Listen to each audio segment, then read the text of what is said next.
escuchan? Ok. Buenos días, medios presentes. Vamos a dar inicio a la rueda de prensa convocada por la Coordinación de Familiares y Víctimas por los distintos casos, colectivo AECUS, Defensoría de Derechos Humanos y demás colectivos que también están convocando a esta rueda de prensa, como nos hacen falta de la UNAM.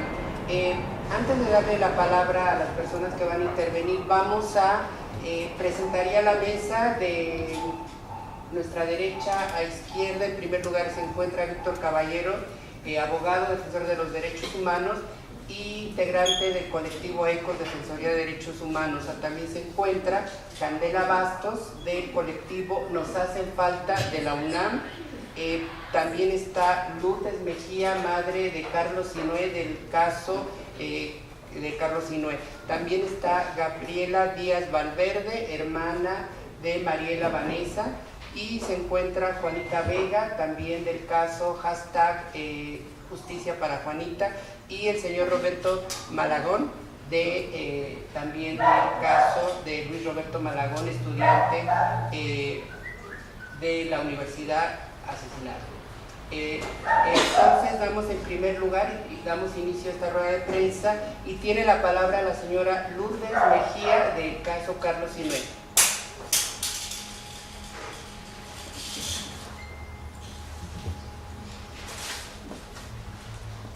Sí, buenas tardes. Sí, se escucha. Sí, ok. Pues buenos días, bienvenidos a esta rueda de prensa, compañeros. Pues en mi caso, Carlos Sinue Cuevas Mejía es mi hijo, fue asesinado el día 26 de octubre de 2011. Carlos era un activista y un luchador social de la UNAM. Participó en varios casos, en varias movilizaciones, como el apoyo a los padres de los jóvenes que asesinaron en Sucumbíos, Ecuador. Estuvo acompañando a los padres en encontrar la justicia para el asesinato de ellos. Estuvo participando también con el SME cuando les quitaron el luz y fuerza. Y también estuvo participando con encuentros que hubo y organizaciones que se reunían para un encuentro de los pueblos en defensa de la tierra, como Atenco, como San Juan Copala y otras organizaciones que se reunieron ahí. Carlos fue hostigado durante 2 años por medio de volantes, donde lo criminalizaban y decían que era un militar infiltrado. Este trabajo lo hicieron precisamente para llegar al asesinato. Desde el 2009 hasta el 2011 hubo una serie de volantes donde decían que Carlos era militar infiltrado, que trabajaba para el ejército y que estaba como para apoyar al ejército. Esta manera de criminalizar pues precisamente fue para ir preparando su asesinato.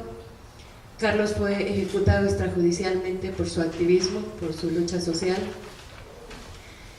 Y llevo 6 años, precisamente el día de ayer se cumplieron 6 años, 8 meses del asesinato de Carlos.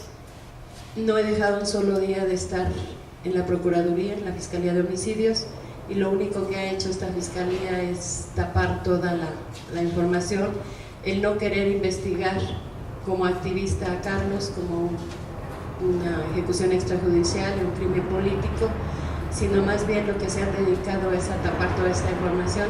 Se ha perdido varias información del expediente, como una bitácora de los videos del Oxxo, donde cerca del Oxxo fue asesinado Carlos.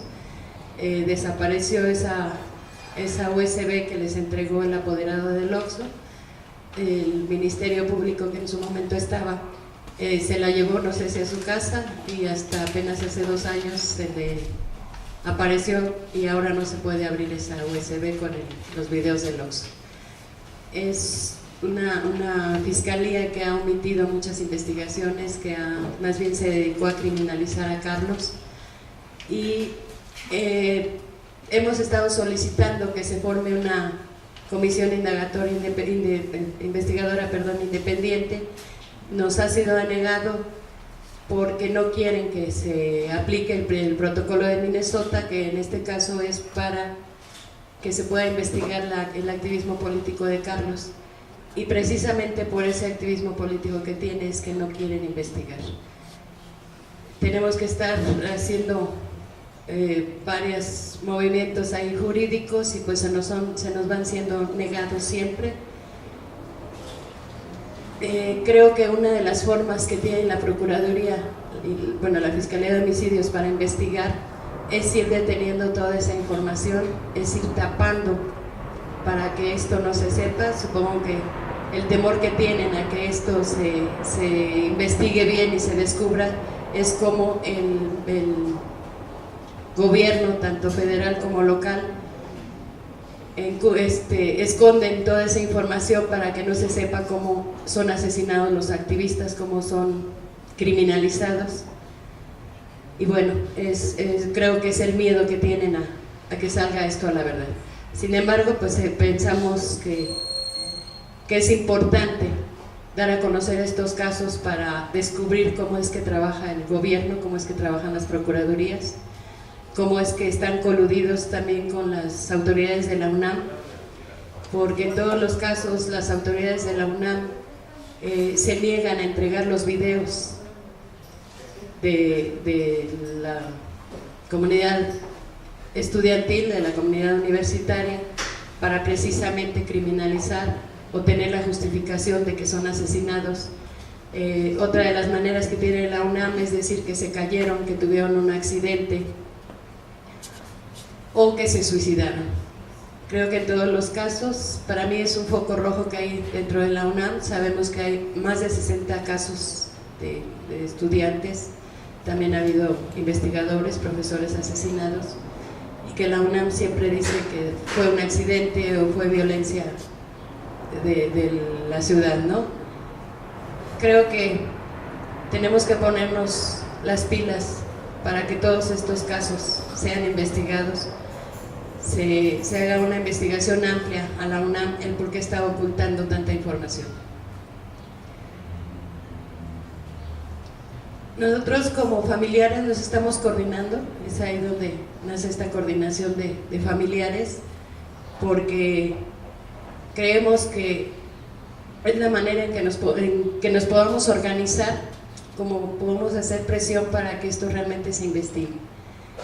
También hemos hecho la invitación a los familiares de los demás casos a que nos unamos para poder sacar adelante esto. Ya basta de tanta impunidad que hay por parte de las autoridades de las procuradurías, de las autoridades de la UNAM, de las autoridades de las comisiones de derechos humanos, que tampoco hacen su trabajo, que más bien se prestan a ir tapando toda esta información, que nos revictimizan y que nos hacen pasar por todo este periodo sin permitir siquiera que nuestro duelo lo llevemos tranquilamente. Eso nos está dañando como familiares y nos deja en una total impunidad, porque no nos permiten que las cosas sean claras. Creo que es con toda la intención de tapar esto. Gracias, compañeros. En segundo término le vamos a dar la palabra también a Juanita Benítez Vega. Ella es hermana de Verónica Guadalupe, quien también fue estudiante de la Universidad Nacional. Tiene la palabra. Gracias, buenos días por estar aquí, por la invitación. Pues mi nombre es Juana Isabel Benítez Vega y soy hermana de Verónica Guadalupe Benítez Vega. Ella fue víctima de feminicidio el pasado 6 de julio del 2017 a manos de su esposo. Ella fue lapidada y recibió 17 puñaladas. Mi hermana tenía la edad de 21 años, estaba estudiando la carrera de bioquímica diagnóstica y tenía un bebé de apenas 3 meses. Ella se casó el día 7 de enero del 2017, llevaba 6 meses viviendo con el sujeto que la privó de la vida. Lupita se defendió con todo lo que pudo. Ella fue una guerrera, siempre pues defendió a su pequeño. Hay testigos que vieron que minutos antes de que ella perdiera la vida, su esposo la estaba golpeando, al igual que su suegra, y minutos después ella pierde la vida. Mi hermana se defendió con todo lo que pudo y obra en la carpeta que hay rastros de piel que pertenecen efectivamente al sujeto procesado. Nosotros hemos vivido, pues ya va a ser la próxima semana, el próximo viernes va a cumplir un año desde que Lupita nos fue arrebatada de la peor manera. Fue con mucha hazaña, con mucho odio. Las autoridades han sido muy omisas, no han hecho bien su trabajo, nos han cambiado 4 veces de MPs. Desde el día que pasó todo, la familia del imputado y él mismo nos decían que los que siguen son los niños. Yo tengo hijos, al igual que uno de mis hermanos tiene hijos, y nos han dicho que los que siguen son ellos. Las amenazas han sido constantes. En cada audiencia nos dicen que nada de lo que nos va a servir nos va a funcionar, que siguen los niños, que sigo yo. El día 14 de mayo se llevó a cabo una audiencia donde un acompañante de los familiares de este sujeto me dijo: qué bueno que sigan sufriendo, se los van a chingar, y hizo esta seña. El día 18 de junio tuvimos otra audiencia, y una familiar de este sujeto, a la salida de la audiencia, me señalaba y me decía que seguía yo, y me apuntaba así como una pistola. Bueno, mucha gente se pudo percatar y dijo, de hecho a varias compañeras del colectivo de rebelión, a una compañera le dijeron: cuídate, y le dijo: es una amenaza. No, dice: cuídate porque somos mujeres y nos tenemos que cuidar. O sea, estas personas no sé qué es lo que piensen, más bien no tendrán familia o que siguen amenazando. La verdad, lo único que nosotros queremos es justicia para mi hermana Lupita, porque la verdad nos la arrebataron de la peor manera. Ella ni nadie se merece que la maten, y menos de la manera que le hicieron a ella. Todo lo que le hicieron, porque recibió 17 puñaladas, fue lapidada. Pues Lupita era una chica alegre, amaba la vida, amaba su carrera, pero sobre todo amaba a su pequeña. La verdad, para nosotros ha sido pues un vía crucis encontrar la justicia para Lupita, porque pues las autoridades, las fiscales, a las fiscales no les importa su sufrimiento. Nosotros sentimos su dolor, claro que no, ellos no sienten nuestro dolor porque nunca les han quitado a un ser querido de esta manera.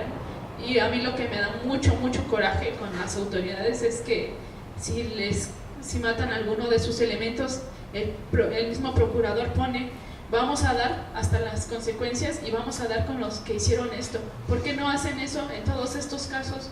No nada más está el de esa persona, de esa autoridad. Hay muchos feminicidios, muchos homicidios que dicen que son suicidios. En este caso, a nosotros nos dice el MP que tenemos que luchar porque ahorita ya estamos en la etapa de juicio oral, y es una juez. Entonces nos dicen que tenemos que luchar porque ya está catalogado como feminicidio, pero que hay muchos jueces que, como era su concubina, puede ser catalogado como homicidio calificado. O sea, ¿cómo todavía no salen con esas tonterías? Si mi hermana, pues, ella fue encontrada en la vía pública, la exhibieron, y aparte tenía una relación con el victimario. Ha sido muy difícil tener que luchar con estas autoridades, porque la verdad son muy corruptas. A ellas les vale el dolor de nosotros, y pues nosotros lo único que queremos es justicia para todos, para todas, que hagan bien su trabajo. Y también el día de la audiencia del 18 de junio, la juez nos dijo, como hay acompañantes, estudiantes, colectivos que nos acompañan, y parte de la comunidad de San José del Vidrio, donde pasó todo esto, nos acompañan, y nos dijo la juez que esto era así como, para ellos era una interrupción, ¿no? El que gritaran y que estuvieran afuera manifestándose, que sabía que era un derecho para nosotros, pero que eso también hacía que pues se pusiera bien atención en el caso, y que podíamos distraer a las demás personas y todo eso. Y pues a ellos les pesa que nos manifestemos. Nosotros lo hacemos de forma pacífica, buscando y pidiendo siempre justicia para mi hermana Lupita, que su feminicidio no quede impune, y no vamos a dejar de manifestarnos. Al contrario, yo le agradezco a toda la gente que ha estado con nosotros siguiendo nuestro caso, ha estado con nosotros en las audiencias, y pues vamos a seguir luchando hasta que Lupita obtenga la justicia que se merece, porque no se vale que la haya privado así de la vida, y menos la persona que que le prometió amarla y quererla. También hemos estado luchando con Víctor, con el licenciado Víctor, para que todos los asesinatos de mujeres sean catalogados como feminicidios desde un principio, no importando de qué manera, en qué circunstancias, si fue una muerte violenta o no. Vamos a seguir buscando que cada homicidio de muerte de una mujer sea catalogado como un feminicidio, y pues no vamos a descansar hasta obtener la justicia. Y también los quiero invitar para el próximo 3 de julio en el penal de Barrientos. Va a ser la audiencia de descubrimiento probatorio, y pues ojalá y nos puedan acompañar para que vean y sigan viendo qué tipo de familia tiene este sujeto, que siguen con las amenazas, a ellos les valen, y nosotros les decimos a las autoridades de los juzgados, y me dicen, es que yo ya no puedo hacer nada porque ya están afuera, ya no están aquí adentro de los juzgados. O sea, ¿cómo es posible que todos echan la bolita, nadie hace nada, nadie les importa? Pero yo sí quiero que dejar en alto que las amenazas han estado ya casi un año y a las autoridades les ha valido. Nos han puesto medidas de protección, donde tiene que ir una patrulla y tiene que estar haciendo rondines en donde vivimos, y no van, o sea, les vale. Y la misma fiscal nos dice, no, es que yo ya hablé con la presidenta de su municipio y me dijo que los iba a mandar. No, es que ahora les voy a mandar a los estatales. O sea, son muchas burlas. Creo que no se vale, y menos que pongan a gente que pues no les importe el dolor de la gente. O sea, gente que les vale, o sea, tienen un puesto y pueden ayudar a la gente, y en lugar de ayudarlos creo que nos perjudica. Y pues no vamos a desistir, seguimos en la lucha, porque todos somos Lupita y todos somos Vanessa, todos somos Carlos, todos somos Luis Roberto. O sea, vamos a seguir y estamos unidos, y la unión hace la fuerza, y vamos a seguir para adelante hasta obtener justicia para todos. Gracias. En tercer lugar, le vamos a dar la palabra al señor Roberto Malagón, padre de Luis Roberto Malagón, quien fuera estudiante de la Facultad de Derecho. Buenas tardes a todos. Yo soy el papá de Luis Roberto. Hace 10 meses pues, me fue asesinado. Un homicidio que hasta el momento no se ha esclarecido nada por las autoridades, y sigue con lo mismo de que quieren cerrar el caso. El MP, ¿cómo es posible que diga eso teniendo todas las pruebas contundentes del daño que le hicieron a mi hijo, de que lo quiera manejar y cerrar el caso?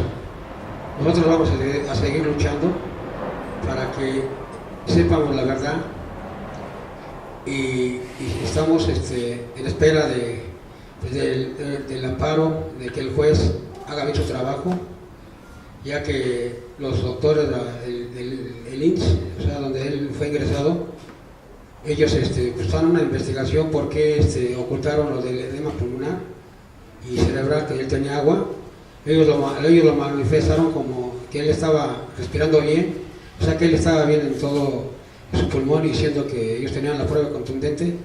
¿Por qué lo ocultaron el hospital? Hay algo que lo cubre mucho, y llegaremos a sus últimas consecuencias. En estas fechas, mi hijo ya estuviera festejando su título. Desgraciadamente estamos en un momento muy, muy triste, porque pues él donde está pues no debería de estar, y no sabemos nada por el Ministerio Público y las autoridades de la UNAM, que siempre lo han ocultado, y hay muchos cómplices, hay mucho atrás de todo esto, desde que lo levantaron de la ambulancia hasta que llega al hospital, y las autoridades son, como siempre lo he dicho, son una complicidad, pero no descansaremos hasta saber la verdad.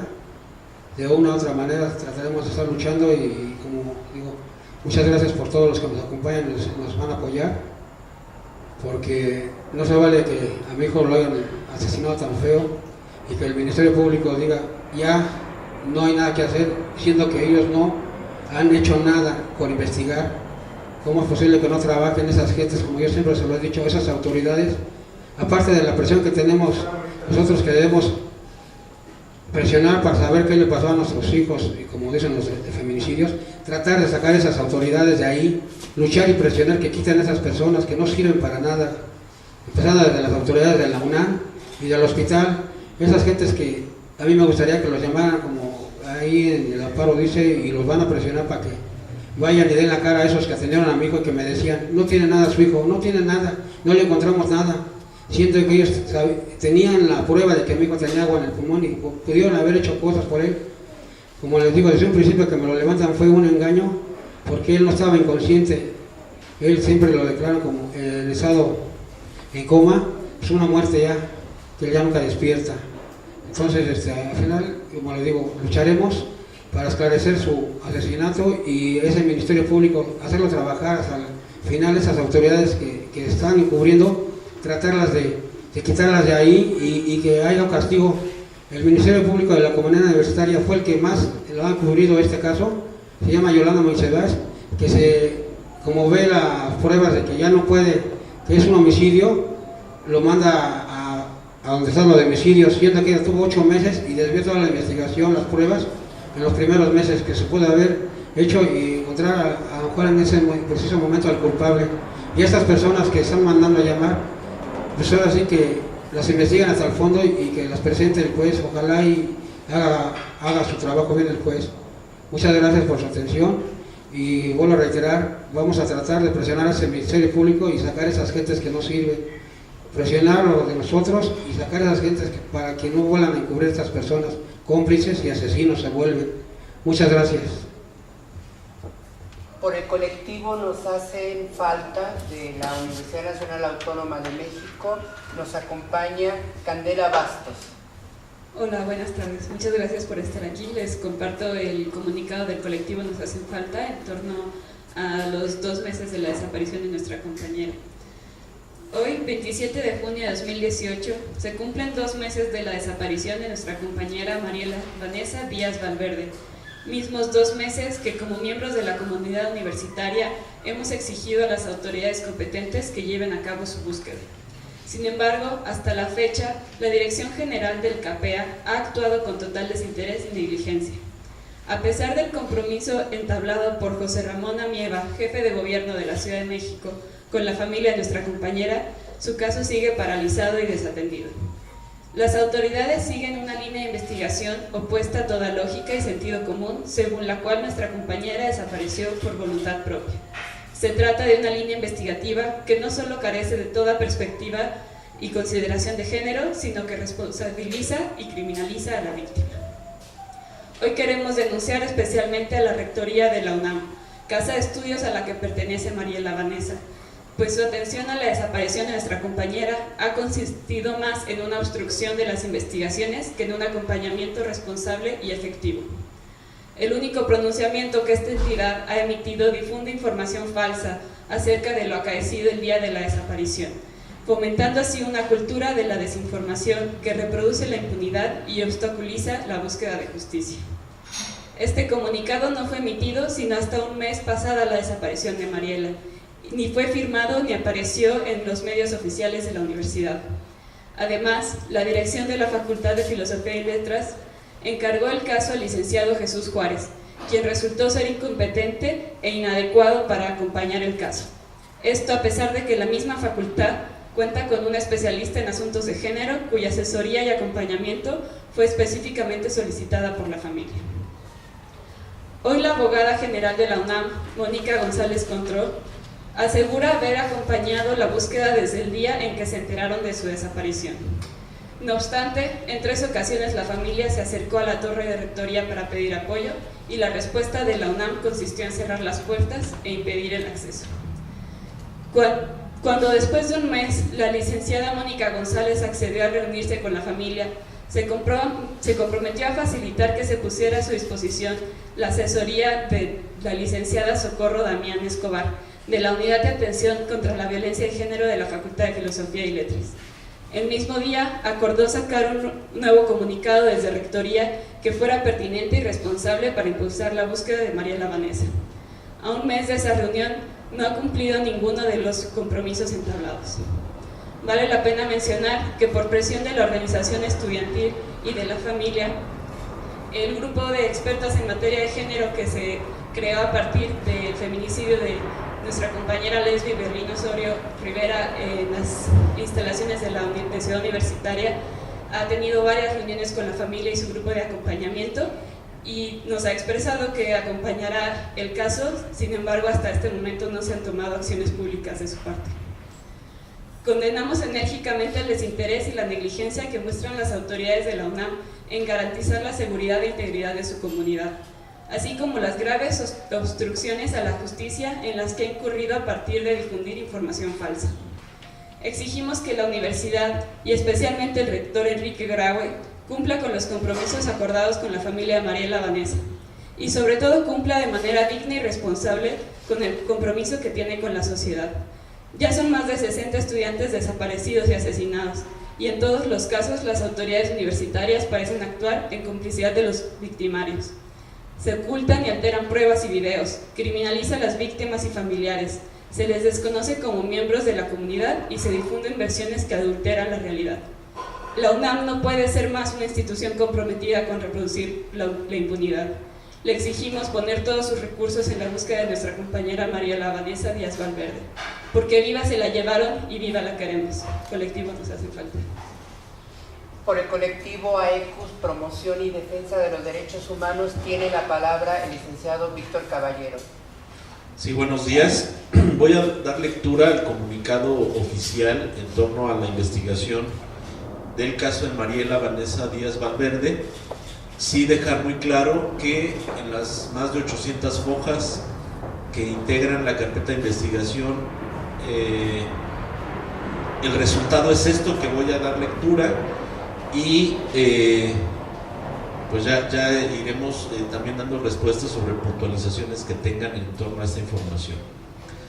Ciudad de México, a 27 de junio del 2018, boletín de prensa: la familia de Mariela Vanessa Díaz Valverde, la Coordinación de Familiares de Estudiantes Víctimas de la Violencia, colectivo AECUS, Promoción y Defensa de Derechos Humanos, a 2 meses de la desaparición de Mariela, manifestamos antes que nada nuevamente que agradecemos infinitamente a la comunidad universitaria, a los colectivos y organizaciones, a las personas y medios de comunicación que se han solidarizado con la desaparición de Mariela, sobre todo en la difusión en diferentes espacios y la movilización dentro y fuera de la UNAM en la exigencia de justicia y verdad, y de nueva cuenta también les solicitamos encarecidamente que continúen con el apoyo.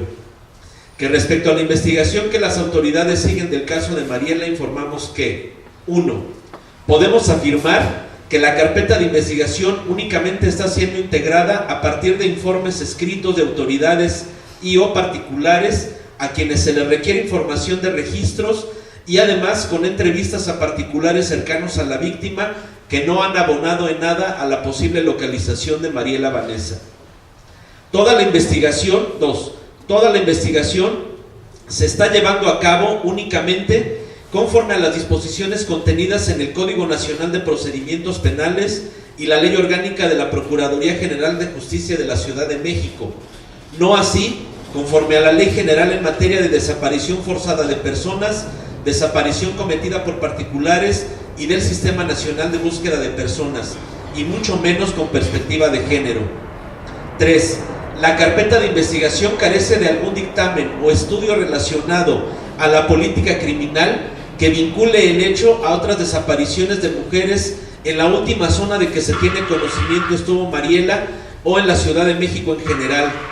No se ha cruzado información detallada que pudiera arrojar datos relacionados a posibles vínculos con el crimen organizado en materia de trata de personas y de los diferentes modus operandi en casos similares.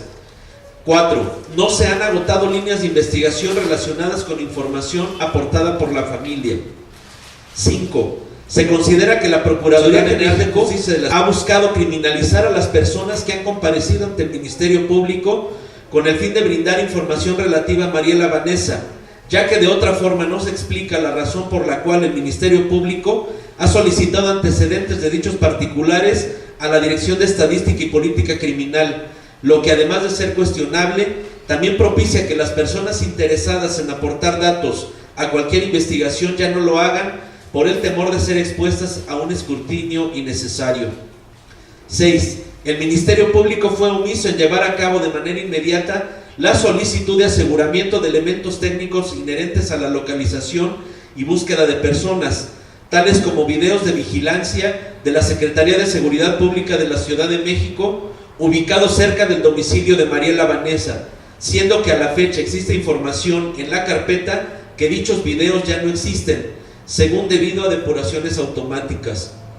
7. El Ministerio Público ha sido omiso en solicitar al sistema de transporte público Metro y Metrobús sobre la posible existencia de material en video de Mariela Vanessa del día de los hechos, máxime que las unidades y estaciones de estos sistemas cuentan con cámaras.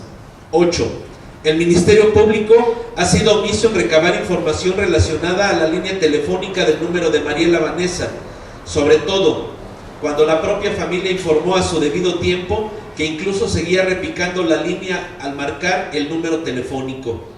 La obtención de esta información es imprescindible en la investigación para conocer las llamadas hechas y recibidas en el teléfono de Mariela Vanessa antes de su desaparición y en los momentos posteriores a esta, y de ahí encontrar mayores elementos de su paradero.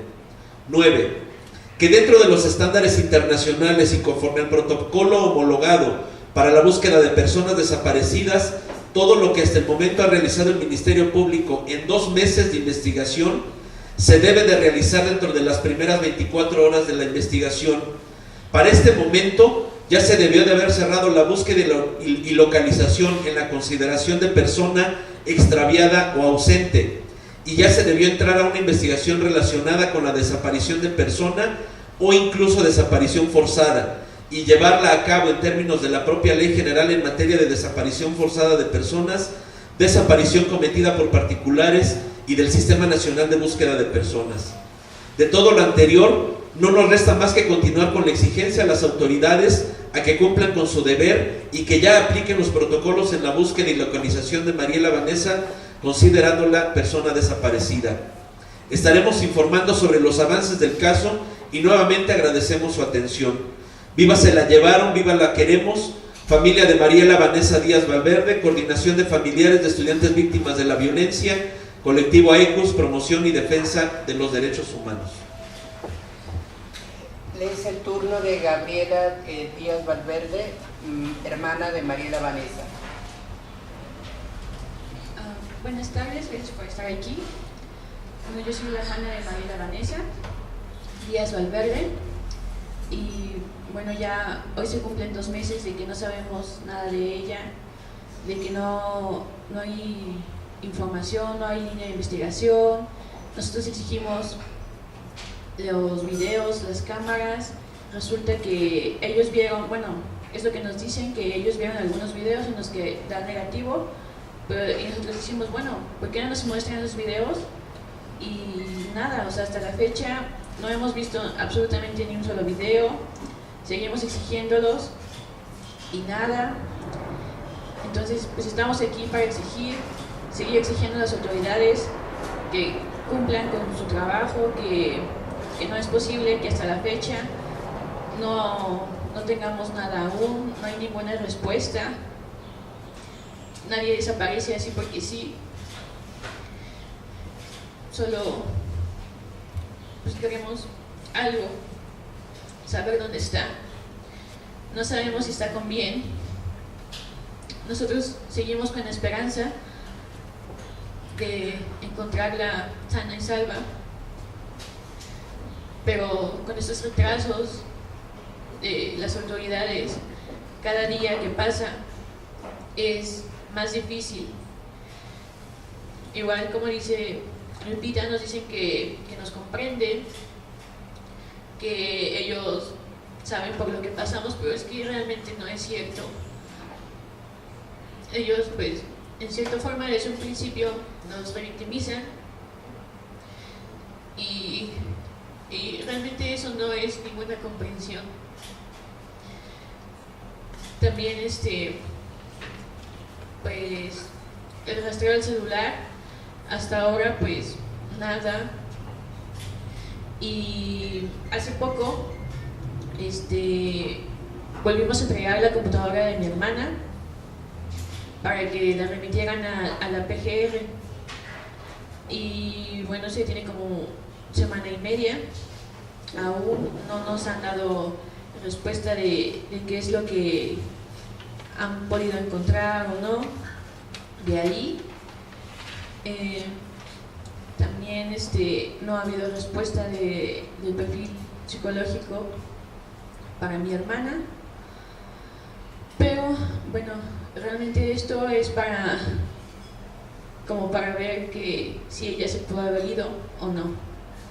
Ella aún no sale de ser catalogada como ausente.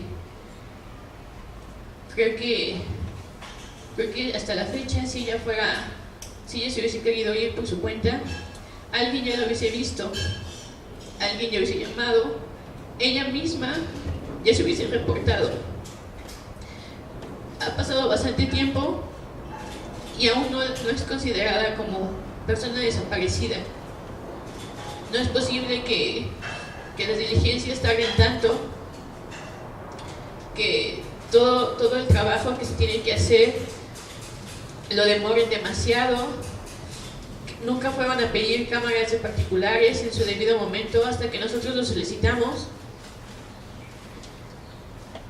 Y pues por todas estas cosas es que se ha perdido realmente mucha información que pudo haber dado rápido con el paradero de mi hermana. Han dejado que se pierda esta información y aún así siguen pues sin trabajar como deberían. Y pues ahorita pues seguimos en espera de qué es lo que ellos buscan, también por medio de sus redes sociales. No se ha investigado nada, no han visto sus conversaciones, pues nada realmente. Creo que esos son puntos fuertes en los que pueden ver si realmente ella pues fue víctima de algo o no, que es algo que se tiene que ver y descartar si resultaría negativo. Y pues también que en la calidad de ausente no se hace no es la misma búsqueda que se hace, así es catalogada ya como persona desaparecida, porque como ellos no descartan nada, creen que ella sigue por ahí bien como si nada, y no es la misma búsqueda. No es la misma búsqueda que si la pasaran como persona ausente. Han habido tantas trabas, sigue pasando el tiempo y nada. No es posible que ya 2 meses no tengamos nada, realmente nada, por parte de las autoridades. El apoyo que solicitamos también a la universidad igual ha sido demasiado tardado. Apenas hace una semana, menos de una semana, nosotros solicitamos apoyo de la unidad de víctimas de ahí de la Facultad de Filosofía y Letras. Es apenas hace menos de una semana es que se está viendo respuesta. También pues eso nos duele porque desde el primer día que fuimos no se nos proporcionó el apoyo debido, y pues realmente ha sido todo a base de exigencias que se nos ha estado apoyando por medio de estas instancias. Y no es posible que nosotros, pese a nuestro dolor y todo, nos obligue básicamente a estar exigiendo todas estas diligencias que se debieron haber hecho desde un principio. Ahí también es una parte importante de que pues solamente qué comprensión existe. Si comprendieran el dolor que sentimos, pues no dejarían que siquiera estuvieran pasando ese tipo de cosas y se actuaría en su debido momento. Gracias.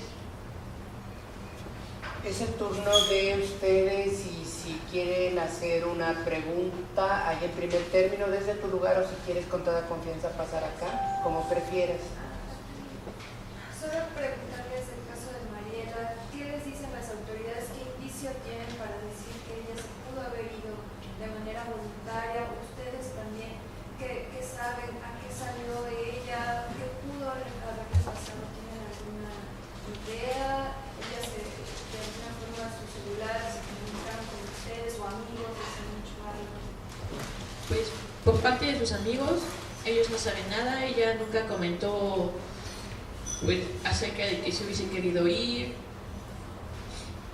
De hecho tenía todavía planes con algunas de sus compañeras para trabajos en equipo, se habían quedado de ver y pues ella desaparece. Nosotros, en base a que pues ella dejó sus ahorros en la casa, dejó sus anteojos, realmente dejó todas sus cosas tan intactas, únicamente pues salió con sus cosas así como si fuera a la escuela y pues es por eso que a nosotros nos es alarmante que ella sigue en calidad de ausente cuando sabemos que o sea, nosotros conocemos a mi hermana, sabemos que ella no se hubiese ido así solo porque sí, no tenía pues a nadie, ella nunca había tenido novio. Entonces pues la pregunta que nos hacen de que si se fue de que se fue con el novio, pues realmente ahí no tiene lugar. Y ella, las autoridades la siguen catalogando como ausente porque no han encontrado ningún indicio de algún acto delictivo. Entonces por eso que ella sigue así y hasta que no encuentren algo no va a cambiar su posición. Pero es también cómo es posible que hasta que no encuentren algo cuando rutas en las que sí pudo haber habido cosas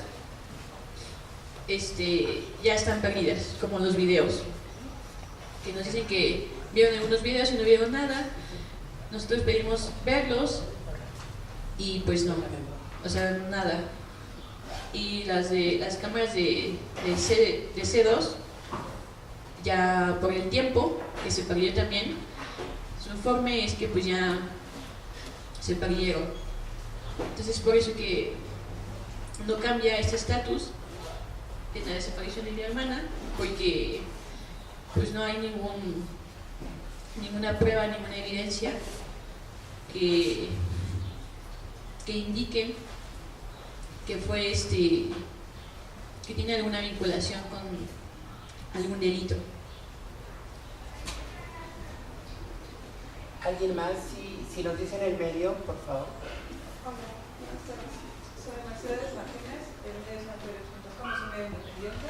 Mi pregunta es más para el abogado que está dando seguimiento a los 4 casos. El papel de la UNAM, ¿cuál es su papel en cada uno de los casos? Se habla del nivel de comisión hasta incluso a la hora de tener esta de complicidad. ¿Cuál sería su papel en cada uno de los 4 casos? ¿Y cuál es el pretexto o argumentos que dan al no dar los videos? Hay videos en facultad de Derecho, en la FED, ¿qué pretexto? Bueno, sí, efectivamente ha sido recurrente la actitud de las autoridades universitarias,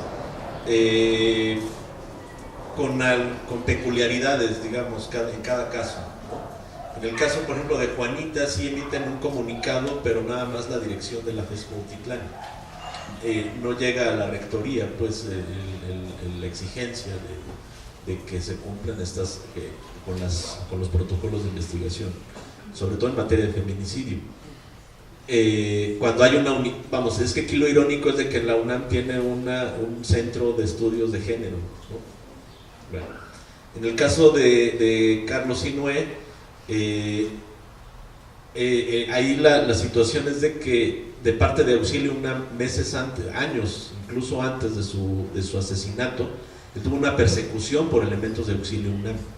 O sea, cada vez que él llegaba a la facultad con el apoyo que le brindaban los colectivos con un vehículo para equipos de sonido, lo radiaban en diferentes accesos a Ciudad Universitaria, a pesar de que él tenía ya para ese momento registrada la elaboración de una tesis. O sea, seguía siendo parte de la comunidad universitaria formalmente. Cuando se da la ejecución, pues evidentemente la UNAM, al requerirles bitácoras, al requerirles estos documentos para acreditar precisamente esa persecución, pues nunca aparecen. Videos de la Facultad de Filosofía y Letras tampoco, sobre todo en los que se reflejaba el activismo de Carlos, pues no aparecen. Y también hay una connivencia ahí muy extraña de que días antes de que a él lo asesinan, circulan volantes de supuestos colectivos universitarios, pues antagónicos a lo que hacía Carlos, ¿no? Es muy parecido a lo que ha ocurrido en los meses recientes con los compañeros de la Central de Estudiantes de Derecho en CEU, donde a partir de involucrarse precisamente en estos temas o en temas de violencia, pues de repente en los baños aparecen suásticas donde los amenazan de muerte, ¿no? y hasta por nombre, ¿no? Y la universidad pues no hace ninguna condena, no da ninguna explicación en torno a esa situación. Y bueno, hay otro caso muy emblemático también de esto, que es el caso de Pablo González, que a él también lo asesinan, y la Procuraduría lo presenta como un suicidio cuando pues, a él lo encuentran crucificado y tasajeado con suásticas también en su cuerpo. En el caso de Luis Roberto, ahí es una situación de mucho más peso, creemos, la responsabilidad de la universidad, porque en primer lugar a él lo sacan de un pozo de absorción en un estacionamiento de la Facultad de Medicina, lo sacan ahogándose, empleados de la Facultad de Medicina, y resulta que los paramédicos que lo presentan en la clínica del Seguro Social nunca refieren que lo habían sacado de un pozo, sino que había sufrido un ataque epiléptico.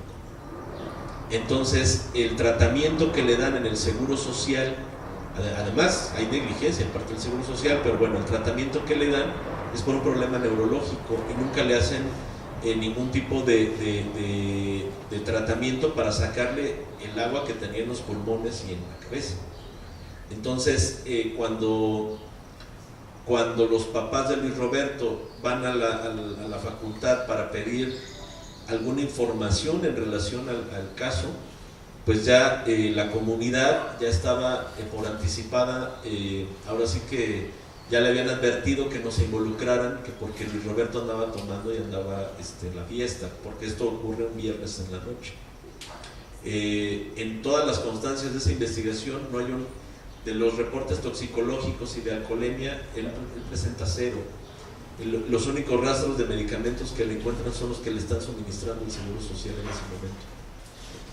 Entonces, ahí hay una responsabilidad adicional, porque el pozo de absorción no cumple con las normas de protección civil, está a cielo abierto, es un lugar que cuando hay una precipitación pluvial muy fuerte llega a tener una profundidad de 1,5 metros, y ahora, ya gracias a un juicio de amparo que interpusimos contra la propia Procuraduría por la dilación en la integración de esa investigación, descubrimos que ese espacio está controlado por una empresa particular. Es una empresa que se llama Ecosistemas Hidráulicos SADCB. No, es una empresa que no tiene una página de internet, no tiene una existencia, digamos que por lo menos publicitaria, y presenta en algunos directorios de empresas que aparecen en internet, dice que tiene un domicilio en Ciudad de Nezahualcóyotl y otro domicilio en la colonia Granjas, México. Entonces, de entrada, la capacidad que esta empresa le garantiza a la UNAM para la absorción es de 35, hasta precipitaciones de 35 milímetros, y el día que fallece Luis Roberto hubo una precipitación pluvial durante muchas horas de 55. Entonces, ahí pues sí hay un encubrimiento mucho mayor, porque creemos que independientemente de la razón que lleva a Luis Roberto al lugar de los hechos, si fue agredido, si fue lo que haya sido, porque también él presenta lesiones en boca, tiene lesiones en la espalda, independientemente de eso, pues hay una responsabilidad culposa para quien administra el espacio, porque no cumple con las normas de protección civil, ¿no? Y en el caso de Mariela, bueno, pues ya lo ha comentado tanto el colectivo Nos Hacen Falta como su propia hermana, pues ha habido una serie de inconsistencias en el apoyo, muy regateado, en el sentido de que llegó un asesor jurídico de la facultad a decir en grupos de la propia facultad que Mariela ya se había comunicado con su familia y que estaba bien, y que, bueno, pues no se explica por qué actúan así. Creemos que esta situación obedece a una especie de encubrimiento de esta imagen inmaculada que puede tener la universidad de que aquí no pasa nada, porque pues no son los únicos casos, o sea, casos que no llevamos nosotros, pero que hay acercamiento y que además son de conocimiento público. Pues resulta que en CEU no pasa nada, todos se caen, todos se suicidan, les inventan hasta historias de que publican canciones muy melancólicas antes de aventarse de un edificio. O sea, son cosas que están sucediendo de manera muy grave, ¿no? Y eso, además, si lo juntamos con este problema de jurisdicciones que de repente hay en materia de investigaciones al interior de la UNAM, sobre pretexto de esta situación de las autonomías, o la pretensión de que autoridades civiles ingresen a campos estigmatizando estudiantes y violentándolos, pues estamos en una condición muy desfavorable para las víctimas en todos estos casos. Nos ha pedido la palabra Lourdes Mejía, quiere acotar algo, apuntar y ampliar. Sí, en base a la pregunta, compañera, que haces del por qué se le señala a las autoridades como cómplices de estos crímenes, porque en vez de dar la información lo que hacen es ocultarla. Carlos desde el 2009 empezó a ser criminalizado por medio de volantes que salían donde le decían que era un militar infiltrado, que era un narcotraficante. Estos volantes, como bien nos menciona Víctor, se encontraban en los baños a las 7 de la mañana que entraban los estudiantes, o en los salones encontraban tirados los volantes o puestos ahí para que los tomaran, pero era antes de que entraran. O sea, esto quiere decir que yo creo que durante la noche los ponían. También había este tipo de carteles, más bien, con esta información pegados en las columnas que están en el pasillo de filosofía, pegados con engrudo, porque esto le hace más difícil el quitarlos. Hay una brigada de la universidad que quita toda esta información cuando la requieren quitar. Hay información que las autoridades dicen que se queda y se queda. Sin embargo, esta brigada, pues cuando están pegadas con engrudo, no se puede retirar. Ahora, afirmo que son cómplices porque en el caso de Carlos, el día 20 de noviembre del 2009, Carlos precisamente iba a apoyar a un colectivo, bueno, a varios, para introducir unos instrumentos porque iba a darse un evento para darles la bienvenida a los jóvenes de ese semestre, de nuevo ingreso pues para ese semestre, y resulta que le piden que vaya con su camioneta a la colonia que está enfrente, que es Santo Domingo.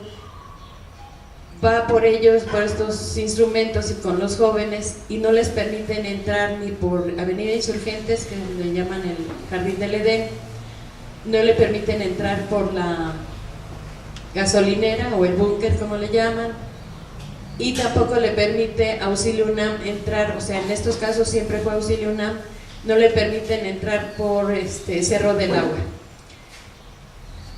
Tuvieron ahí una pues discusión por querer entrar, no lo dejaron. Él iba con su camioneta, iba con los dos chicos del grupo musical al que lo estaba apoyando. Se van hacia Copilco el Alto y ahí la policía lo detiene bueno, iban circulando, los detiene, estaba presente Auxilio UNAM. Sin embargo, esto fue, les digo, el día 20 de noviembre del 2009. Sin embargo, en las bitácoras que se solicitaron a la UNAM a partir del 20 de noviembre, no aparece precisamente esa situación que se da en la UNAM. Desapareció. Hay de otras zonas, bitácoras de ese día, pero de la zona 1, que precisamente es de Jardín de Edén, la gasolinera y Cerro del Agua, desapareció. Entregaron varias bitácoras, entonces yo las revisé, les dije que faltaba esa zona porque no había un reporte, que además abarcaba también la Facultad de Filosofía. Desapareció y dijeron que no existía. Eso en todas las bitácoras de otros días aparecen por zonas. Sin embargo, esa desapareció. Exijo a Derechos Humanos, a la Comisión de Derechos Humanos del Distrito Federal, a que se exija esa bitácora.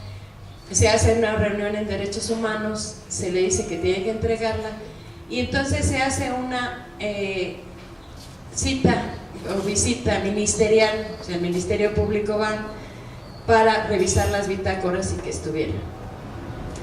Se había acordado que yo tenía que asistir a esto, sin embargo no me permitieron llegar. Llego a la rectoría porque la reunión iba a ser ahí y me dicen que no va a ser. De hecho no me abrieron rectoría, sino nada más por teléfono me avisaron que ya no se iba a hacer. Yo no quedé conforme, hablo al asistente del del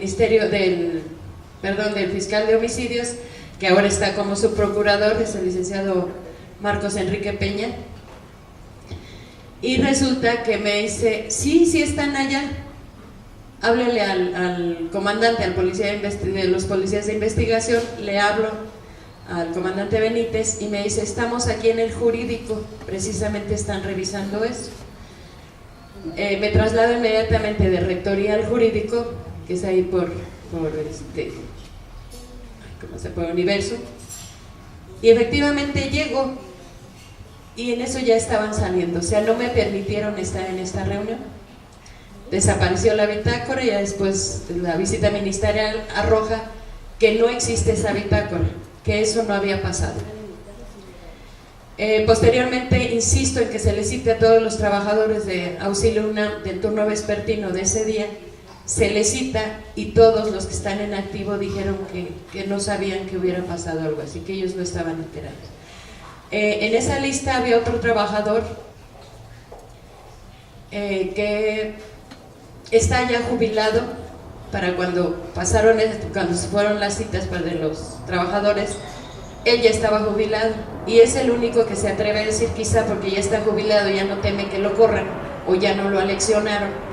Él dice que efectivamente eso pasó, que él estaba en la zona, le tocó la zona cultural y que él oyó por la radio como dijeron que una camioneta, que era una camioneta pick-up de Carlos, con las placas tal, no le permitían entrar a Ciudad Universitaria. Entonces con eso yo demuestro que esto sí pasó y yo me fui a que se investigaran las cuestiones del 2009 que fue detenido Carlos, precisamente para demostrar cómo Auxilio UNAM estaba hostigando a Carlos en cada actividad política que se hacía, y no nada más a Carlos, a todos los colectivos que trabajaban en conjunto. Él estaba en una coordinadora estudiantil y social, Nuestra América, de movimientos estudiantiles y sociales Nuestra América, y cómo había hostigamiento hacia todos. También había el seguimiento de dos aparentemente estudiantes de Cuautitlán Campus 4 que se la pasaron 4 años en filosofía hostigando a Carlos. La UNAM los avala como estudiantes, yo tengo duda que ellos realmente sean estudiantes. Carlos escribió cuando estaba en una bitácora de cómo los seguían a la biblioteca, cómo los estaban hostigando cuando se hacían las asambleas de la Facultad de Filosofía. Se les logró presentar, sin embargo, pues la única investigación que hicieron y que la UNAM dijo que eran estudiantes, que yo realmente lo dudo, porque la UNAM acostumbra a hacerlos pasar como estudiantes cuando son policías militares, la Marina, el CISEN, que son los que están ahí hostigando sobre todo a los jóvenes, que son activistas, que son disidentes de la manera de trabajar de estas autoridades, este gobierno. Y yo tengo la seguridad de que estos son militares. Se pidió a la Fiscalía que se investigara, mandan oficios y con que diga Marina, con que diga el Ejército que no son, o con que diga el CISEN que no tienen información, que les faltan más datos, pues hasta ahí llega. A este trabajador que declaró que sí había pasado ese problema en Cerro del Agua ese día, jamás se le presentó, jamás se le llamó para que declarara, aun cuando estaba la declaración de que ese evento se había pasado. Así durante esos 2 años estuvo el hostigamiento hacia Carlos, en cada evento que hacían, lo seguían. Estos tipos, que les digo que son supuestamente estudiantes, resulta que los dos son nietos de militares. Entonces, creo que estos son estudiantes, se les logró presentar, ellos negaron que supieran, son niños buenos que ni trabajaban y estaban ahí en la facultad de filosofía durante 4 años. Pues resulta que iban porque había chicas que eran extranjeras y era más fácil relacionarse con ellas. Esa fue su declaración, ese fue su trabajo de 4 años estar en filosofía. A mí eso, y que las autoridades no hayan investigado más, cuando había una bitácora, Carlos decía que lo seguían, y no nada más a él, inclusive hay la declaración de otra alumna, donde dice que fue seguida hasta su casa, los enfrentó, y ellos dicen que pues andaban por ahí pasando y coincidieron, ¿no?, cerca de su casa. Entonces, toda esa información las autoridades la han ocultado. El día que asesinan a Carlos, en una de las bitácoras de la Secretaría de Seguridad Pública de hospitales, Huipulco Hospitales, está el nombre, el apellido de un militar, Hernández, de la primera zona militar. Sin embargo, el Ministerio Público, el fiscal, el mismo procurador que está ahora, que era fiscal entonces, jamás quisieron investigar. ¿Qué hacía el ejército?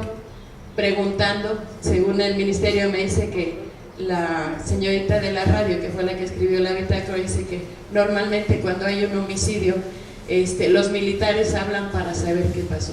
O sea, a mí esa respuesta se me hace absurda y estúpida, y es una manera de justificar el tapar una ejecución extrajudicial, que fue lo que pasó a mi hijo. Y precisamente por eso digo que fue una ejecución extrajudicial, porque en el momento que lo asesinan aparecen los códigos de una patrulla en el momento que lo asesinan. Está la declaración de trabajadores del Oxxo, donde dicen que estaban afuera en la rampa de este Oxxo, esto fue en el kilómetro 28,5, donde dicen que ellos estaban platicando porque habían tenido tienda, cuando oyeron y pensaron que eran cohetes. Después otro de sus compañeros le dice son balazos, y se meten corriendo. Está el video, se ve cómo entran corriendo. En ese mismo instante se ven las luces de la patrulla en el muro del Oxxo. Sin embargo, el Ministerio Público no quiere investigar, dice que no, que eso fue después, pero es en el mismo momento. Se ha negado a entregarme el video, se ha negado a hacer realmente un seguimiento minuto a minuto sobre ese video, y que un perito en video haga una descripción. ¿Por qué? Pues porque están ocultando precisamente una ejecución donde el Estado mató a Carlos por ser un activista, por disentir de la forma de trabajar del ejército. También trabajó Carlos en un colectivo haciendo una campaña en contra de la militarización del país. Yo supongo que lo consideran peligroso por estar denunciando todo lo que está pasando en nuestro país, y además estar apoyando a otras luchas sociales. Gracias. Tiene la palabra Candela, y también nos ha pedido la palabra el papá de Luis Roberto Malagón.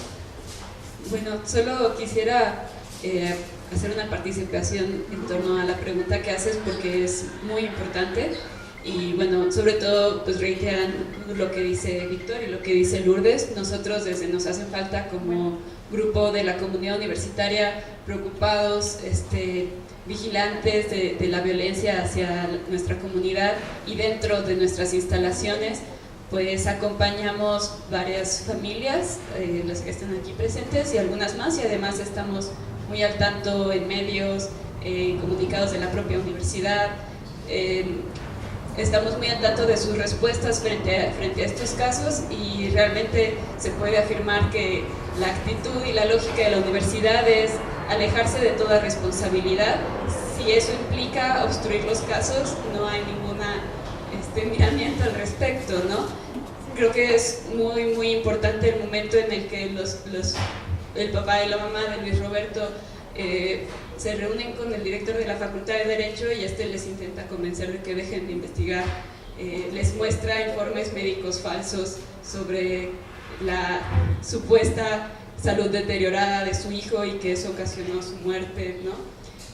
Pues esos son ciertos momentos súper importantes y repetidos, ¿no? Lo que se refería a Víctor con respecto al licenciado Jesús Juárez, que asistió a los salones donde tomaba clases Mariela Vanessa y pues intentó, diciendo que Mariela se había comunicado el día de su desaparición, por lo que entiendo, pues es una manera de disuadir para que los compañeros no fueran a declarar, a compartir información y no se siguieran movilizando y preguntando, ¿no? Además, bueno, esa es una de las reacciones muy constantes, ¿no? Además de que pues no puede ser posible que el tema de los videos, ¿no? Eso es todo el tiempo, en todas las ocasiones, ¿no? Incluso en el caso de Lesbi, que pues todo el país estaba al tanto y de todas maneras pudieron salirse con la suya diciendo que el video, en ese momento la cámara había volteado hacia otro lado, ¿no? Y se hace aún más grave hace unas semanas con la muerte del estudiante de geografía Adrián Clara Chagoya, que fue prácticamente en el mismo lugar que hace casi un año murió Víctor Manuel Orihuela, y en ambos casos la universidad saca lo más pronto posible un comunicado diciendo que había sido un accidente y que lo sentía mucho, cuando pues es eso hasta condenable jurídicamente por difundir versiones no respaldadas por una investigación y pues una investigación concluyente además, ¿no? Es importante eso, y en el caso especialmente de la familia de Mariela, pues se vuelve a ser vigente que si no hay mucha movilización, si no hay presión en medios, si no hay presión frente a rectoría, en la facultad, no dan la cara, parece que no esté pasando nada, ¿no? Cuando las familias van solas no las reciben o no las reciben como deberían y nos hacen porque hemos estado presentes en muchas ocasiones, muchas promesas sobre el trabajo que pueden y deberían estar haciendo, ¿no? O sea, que está dentro de sus recursos, está dentro de sus capacidades, y hasta este momento ha sido totalmente vaga su participación en el asunto, ¿no? Y se insiste en que sea la licenciada Socorro Damián quien tome el caso, porque es prácticamente, parece ser la única experta en estos temas que funciona como abogada en la facultad y en la universidad, y se ha hecho, pues quién sabe qué se ha hecho, pero al final hasta este momento no se ha hecho oficial ese acompañamiento de su parte, y el único acercamiento que ha habido de parte de abogados de la universidad pues ha sido bastante pues básico, ¿no? O sea, finalmente los abogados de la universidad deberían velar por nuestra seguridad, por nuestra integridad y por el bienestar de la familia también, y a pesar de ser la máxima casa de estudios del país, parece que ignoran en qué situación estamos viviendo, ¿no? En la ciudad y en el país. Entonces van a CAPEA a decir que sí, que las autoridades están haciendo bien su trabajo, sin asegurarse en ningún momento de que se haga una investigación con perspectiva de género, sin impulsar a que salga de esta catalogación como persona ausente, que es totalmente absurda, viviendo en la ciudad en la que vivimos con tantas desapariciones de mujeres al día, ¿no? Entonces sí es importante, y nosotros lo podemos asegurar a partir de nuestro trabajo, que la UNAM activamente ha obstruido, y si no es activamente, pues pasivamente ha evitado que se resuelvan los casos de desapariciones y asesinatos de miembros de la comunidad. Es el turno de papá de Luis Roberto Maragón. Antes de pasar, si hay otra pregunta de los medios acá. Sí, yo soy del diario 24 Horas. Tengo una pregunta para el caso Vanessa. ¿Ustedes a quién le entregaron la computadora que mencionas?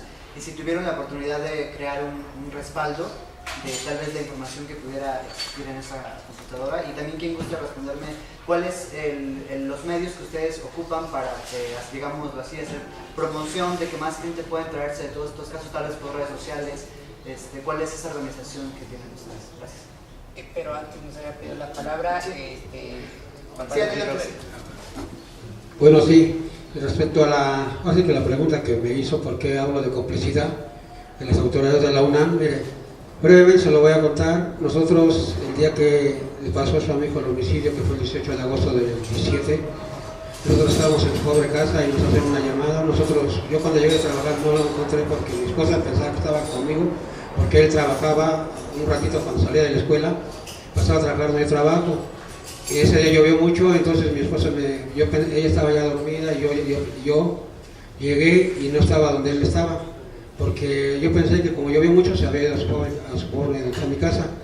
Entonces yo llego y le pregunto, ¿dónde está Luis? Dice, ¿no lo traes tú? Le digo, no. Yo pensé que me estaba vacilando y subía al otro piso y no lo encontré.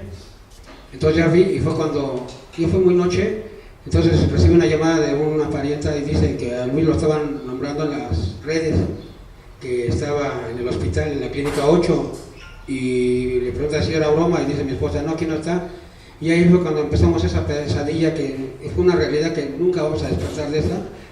Nosotros nos dicen que Luis estaba inconsciente en la clínica 8, así nos dicen, desde ahí empezó la mentira. Entonces nosotros vamos a la clínica y no estaba inconsciente, estaba en estado de coma, como le digo, nunca despertó, ya lo había comentado esto. Nosotros vamos, los doctores nos dicen y piden ayuda a las autoridades de la UNAM, nos dicen, es que no le encontramos nada a su hijo, queremos que vaya, fue el viernes, sábado y domingo, dice, vayan a la escuela, ¿qué le había pasado a su hijo? No sabemos qué le pasó porque no le encontramos nada, él está nomás, no le encontramos nada en los estudios. Vamos a la Facultad de Medicina, fue donde él cayó en el homicidio, porque fue donde estaba el agua y todo esto. Vamos con el director, nos hace pasar y nos dice, sí, mañana vienes el martes, te doy información, te enseño los videos, vamos, y ahí nos engaña. Dice, es que yo no te puedo dar vamos el martes, vamos, y dice, yo no te puedo enseñar los videos y lo más porque hay una carpeta de investigación y te voy a meterme en la investigación. Entonces vamos de nuevo al hospital y al MP y nos dicen, ¿sabes qué? Mandamos a resguardar los videos porque donde estaba el Ministerio Público, cuando llegó mi Luis, lo mandan a Álvaro Obregón. En Álvaro Obregón estaba una persona, bueno, la que mandaba ahí en el MP se llama Úrsula. Ella sí lo vio como un homicidio. Y manda a resguardar todos los videos de toda la UNAM, o sea, ese día. Y para allá y para acá, ya no fueron 2 o 3 días, desgraciadamente mi hijo fallece el miércoles. Nunca pensamos que mi hijo fuera a fallecer, porque los doctores decían que no tenía nada en las visitas que pasábamos. Entonces, fallece mi hijo y ya se hace el protocolo de todo lo que se lleva los 9 días. Nosotros hacemos una investigación de trabajo porque la policía no puede entrar. Nosotros llegamos a la rectoría y el rector nunca nos dio la cara y siempre nos cerró las puertas. Entramos a sus salones de mi hijo en las últimas, la última clase que fue la de inglés, pero como ya habíamos pasado varios días, ese salón lo cambiaron de edificio a otro edificio. Nosotros fuimos 2 viernes y nunca lo encontramos hasta que una compañera que conocía a mi hijo, dice, ¿yo conocí a su hijo?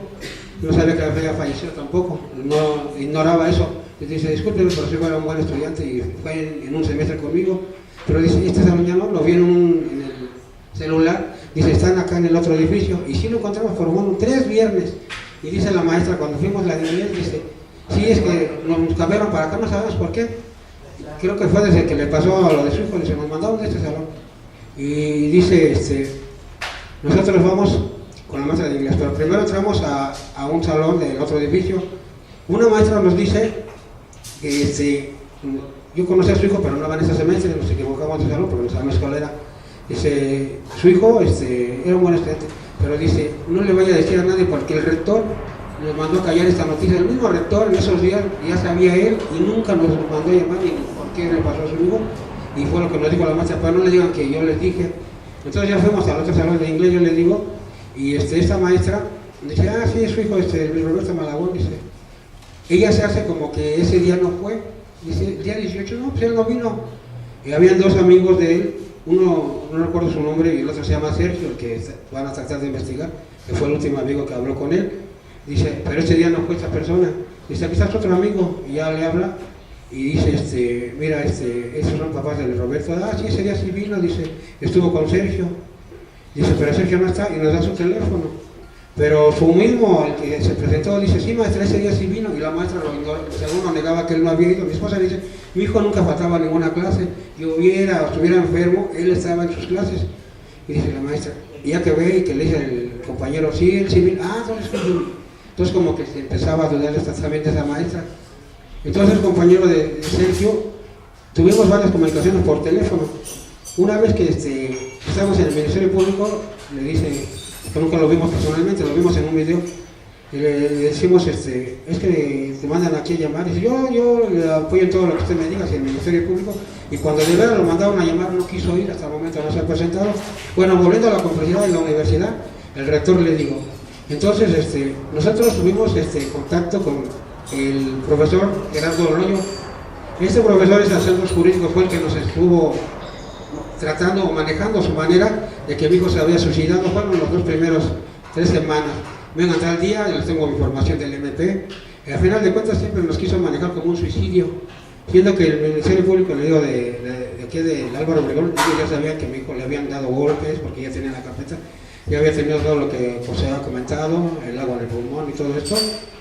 Entonces la universidad siempre nos trató de que fuera un suicidio, teniendo todos esos datos contundentes y pruebas oficiales, que fue de la necropsia y el encifo. Y el director de la Facultad de Derecho, como dice Candela, nosotros nos fuimos a buscar en los primeros días, porque nosotros hicimos casi estuvimos diario en la universidad, después de que mi hijo pasó lo de sus 9 días, y nos cerraron las puertas, todo, no tiene tiempo y nada. Y hubo un día que nosotros llevamos así pancartas para poner, y ese día estábamos en la universidad y mi esposa recibió una llamada después de varios días que queríamos hablar con el director de la Facultad de Derecho para ver, pues que nos diera una explicación, porque él fue uno de sus mejores elementos, de sus mejores alumnos, y él lo llevó a varias exposiciones, de hecho en esa foto, porque era de sus mejores promedios. Queríamos que él fuera lo que nos podía decir o qué era lo que le había pasado a mi hijo, y nunca siempre nos cerró las puertas. Y ese día llegó ya por noviembre, antes de noviembre, así, que fueron casi después de un mes. Llegó pero nosotros sentábamos en la universidad igual haciendo ese cambio de lucha para saber la verdad. Entonces el director, como dice, nos da un informe que no, que mi hijo estaba bueno, que estaba malo del hígado, siendo que en el hospital nunca nos dijo nada. Y lo último que le puedo decir que pues también desde la ambulancia los paramédicos no dijeron la verdad. Entonces es un encubrimiento de la universidad, complicidad, por eso lo digo. Víctor Caballero, por favor.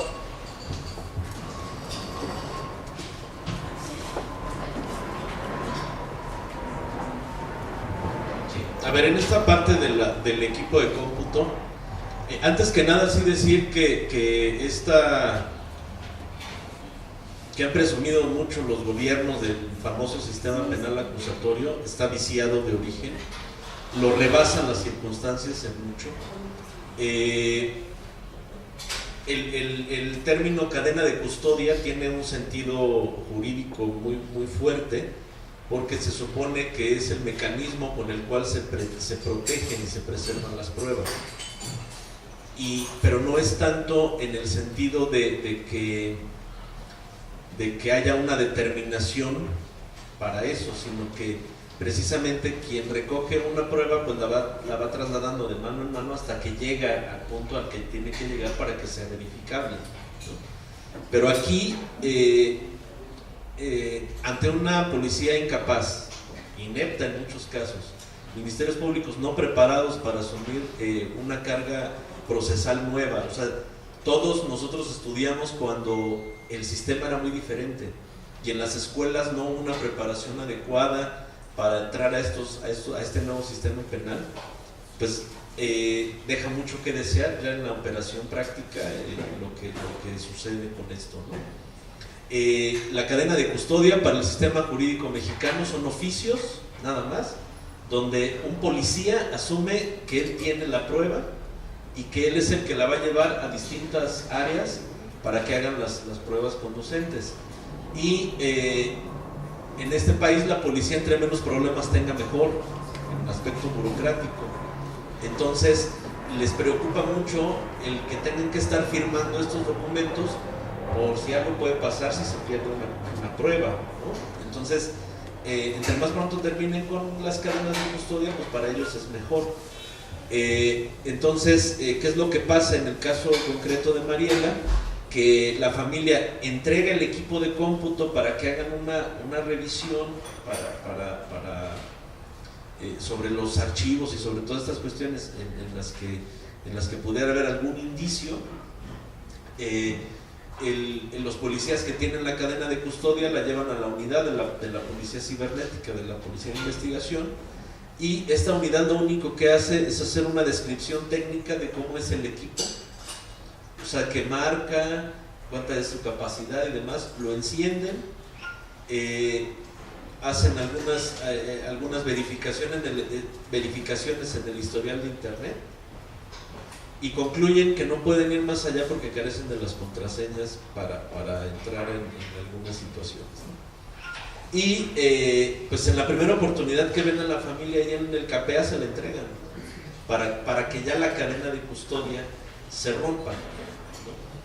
Entonces, ante la insistencia de la familia y a sabiendas de que en instancias federales hay otro tipo de mecanismos para entrar a los equipos de cómputo y verificar archivos y demás, se vuelve a entregar, pero vamos, aquí de entrada ya el Ministerio Público de la ciudad pues va a argumentar que la cadena de custodia se rompió una vez que se lo entregaron, se lo devolvieron a la familia. Entonces, pues ahí habrá que ver que es posible, o sea, técnicamente es posible que un perito diga cuándo se originó un archivo, ¿no? O sea, sobre todo en estos sistemas operativos de Windows, son quizás más abiertos, porque pues nada más le damos clic en propiedades y ya el sistema nos va a informar cuándo se creó el archivo y cuándo fue modificado, si es que existiera algo ahí. Entonces, al final de cuentas, lo que vemos en la carpeta de investigación de este caso de Mariela es de que como la policía lo único que hace con el Ministerio Público es servirle de office boy, y perdón por decirlo así, pero es la verdad. O sea, hay más de 30 informes de policía de investigación en el caso de Mariela, donde nada más le informan al MP cómo fueron a migración, a la oficialía de partes a dejar un oficio, o que fueron a la casa de la familia y que nunca la encuentran, o sea, casualmente nunca la encuentran, y hace constar diferentes horarios, ¿no? En esto de tener entrevistas con ellos y demás, ¿no? A pesar de que en las inmediaciones del domicilio de ellos, que es de donde sale Vanessa, no digamos que en la misma calle ni enfrente de su casa, porque además eso la Secretaría informó. La Secretaría de Seguridad Pública dice, es que en el punto no tenemos cámaras, obvio, o sea, las cámaras se supone, y eso es lo que informan los políticos cuando hacen presentan estos mecanismos, dicen que están colocadas estratégicamente, ¿no? Obviamente no va a haber enfrente de cada una de las casas de nosotros una cámara, pero sí hay por lo menos dos muy cercanas al lugar. Entonces, pero ¿qué es lo que pasa? Que de acuerdo al protocolo de homologación que se emite desde 2015 y que tiene una actualización en 2017 cuando se aprueba la ley de desaparición de personas, obligan a las autoridades a preservar todas estas pruebas de manera inmediata. Pues no lo hacen, a pesar de que la familia desde que levanta la denuncia hace referencia a las cámaras, y a pesar de que se supone que la policía fue a hacer un recorrido de manera inmediata al lugar, pero la policía también dice que no ven cámaras en esos lugares, pero sí hacen, repito, estas constancias donde dicen, pues es que fui a hablar con la gente de bomberos para el recorrido y pues me atendió una persona que se llama fulana de tal y me informó. O sea, esos son los informes de la policía en este país.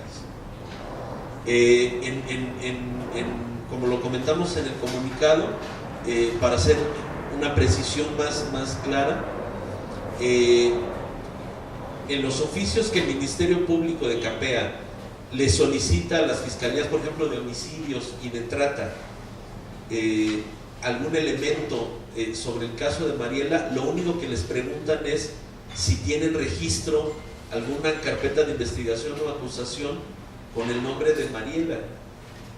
O sea, digo, parece, bueno, es absurdo, ¿no? De entrada, ¿no? Salvo que, digo, y ojalá y no sea así, pero pues salvo que fuera encontrada en uno de estos operativos que de repente hacen en la Merced y demás, y que detienen a las personas que están tratando mujeres y además a las víctimas, y que por ahí apareciera el nombre, bueno, pues ya sería una situación diferente. Lo que deberían de hacer en realidad en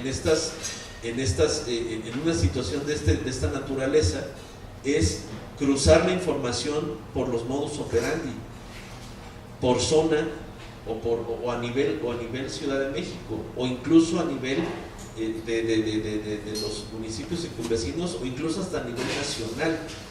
¿Cuántas mujeres desaparecen después de que salen de su casa? Digo, es algo, parece muy elemental, muy básico, pero desde ahí debería de empezar la autoridad, y de ahí empezar a cruzar información para detectar precisamente estas redes de desapariciones, porque vamos, en algún lugar está, ¿no? O sea, no es, vamos, las personas no se esfuman, digamos, ¿no? Y todo esto debería de tener un sentido de investigación real conforme a esas situaciones. O sea, a ver, me reportaron que en Iztapalapa, en la semana en que desaparece Mariela, desaparecen otras 3 personas. Bueno, vamos a ver en qué circunstancias desaparecieron, a ver si hay similitudes o geográficas o circunstanciales que pudieran arrojar alguna investigación en ese sentido. Pero pues lo que hace CAPEA nada más es, empezó llamando por teléfono a través de la unidad esta que tienen de trabajo social, y trabajo social pues les presentaba una sábana donde decía, hablamos a Joco y pues negativo, y hablamos a tal lado y negativo. Ya después de la presión, lo que hacen es girar oficios a todas estas instancias, pero pues las instancias le responden, no, pues si me preguntas por un registro a nombre de Mariela Vanessa, pues no tenemos ninguno. Y cuando se desconoce en el fondo en qué circunstancias pudiera estar en alguno de esos lugares. Yo creo que si la Procuraduría tiene una dirección de estadística y política criminal, pues precisamente tendría que ser el área donde, a partir del índice y la clasificación de los delitos, pues empezar a ver qué similitudes hay entre unos y otros, y de ahí pues hacer investigaciones verdaderas. ¿Alguna otra pregunta de parte de los medios? Si no,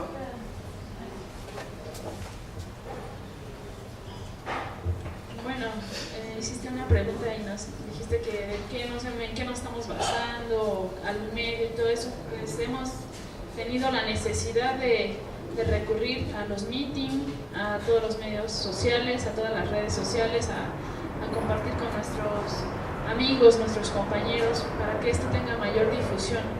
De hecho, pues nosotros, bueno, yo empecé y conocí a mis compañeros en noviembre del 2017, pero también he conocido a más familiares de víctimas de feminicidio, y el día 20 de junio, la semana pasada, se llevó a cabo el primer encuentro de víctimas de feminicidio y huérfanos, porque pues ellas no solo son cifras, ¿no? Atrás de ellos, pues de ellas hay nombres, hay familias, hay hijos que se quedan en total orfandad, y la verdad pues varios compañeros nos acompañaron, y fue un evento muy emotivo, muy triste, ¿no? O sea, todos los casos son diferentes, pero en todos mutilan a las familias, las asesinan, y desde ahí nuestras vidas no van a ser iguales para nadie de nosotros. Y ahí se invitaron a autoridades, las autoridades se invitaron a las fiscalías de todos los estados, porque vinieron gente, bueno, familiares de víctimas de Durango, de Oaxaca, de Veracruz, de Puebla, de muchos lugares, y las autoridades brillaron por su ausencia. Se dieron 2 filas de asientos, y en esas 2 filas de asientos ningún fiscal, ningún procurador, ningún MP se presentó. No, ninguno dieron la cara, porque ellos saben que no hacen su trabajo, porque nos revictimizan una y otra vez, y pues simplemente nuestro dolor a ellos no les importa, porque desgraciadamente yo lo he visto así en el caso de mi hermana y de todos los demás, que ellos se van a defender, más bien, al asesino, no quieren hacer su trabajo. Tal parece que los asesinos somos nosotros al exigir justicia para nuestros familiares que nos fueron arrebatados, y creo que las autoridades son hipócritas, porque así lo son, porque juegan contigo, pero atrás de ti han de hablar, ay mira este loco, otra vez ya lo tengo aquí, o ya basta. A mí me han dicho en el caso de Lupita que ya tenemos a uno vinculado, a un procesado, que qué es lo que más quiero. Y le digo, yo quiero que se investigue bien el feminicidio de mi hermana y que den con los responsables y que su feminicidio no quede impune. Y la verdad, las autoridades siempre, sean de la UNAM o autoridades de las fiscalías, de la PGR, la Fiscalía de Feminicidios, de Homicidios, todas son la misma, perdón, la palabra, son la misma porquería, porque a ninguno les importa investigar, y ya te dicen, ya hice esto, pero me lo negaron. O cuando vas a entregar un escrito y te dicen, pues una vez te digo que tu acuerdo va a ser no favorable porque no puedo yo hacer eso, siendo que ellos tienen la facultad para investigar y ¿cómo se dice? No me acuerdo cómo se dice, pero tienen la facilidad de ellos de poder investigar y meterse más allá, ¿no? Eso sería. ¿Alguna otra pregunta de parte de los medios? Ahora que comentas lo de esa persona que hay un procesado, ¿qué pasó? En los medios había visto que había responsabilidad también de la suegra. ¿Cuál fue la situación? Ahorita, ¿cuál es la responsabilidad que se le otorgó? Pues a ella, la verdad, nosotros no sabemos desde que empezó todo esto. Ha habido alguien atrás de todo esto. De hecho, el mismo procesado dice que está protegido por un comandante. Y pues no sabemos quién está atrás de todo esto, pero pues sí hay testigos que vieron que la suegra estaba golpeando a mi hermana. Ella ni siquiera haya sido llamada a declarar, porque nos dicen que no se puede. Pero pues aquí nosotros vimos mucha corrupción desde un inicio, ¿no?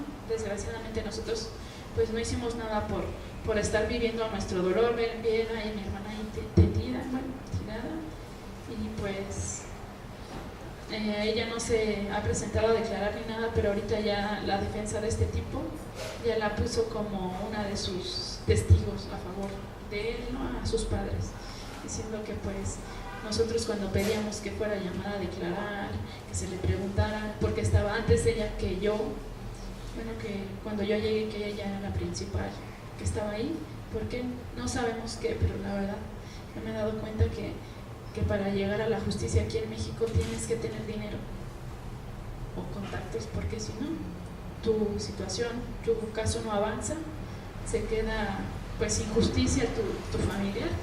Y por eso hemos recurrido, y como lo dije hace rato, la unión hace la fuerza, y no vamos a dejar de luchar hasta que todos obtengan la justicia que se merecen. ¿Alguien más?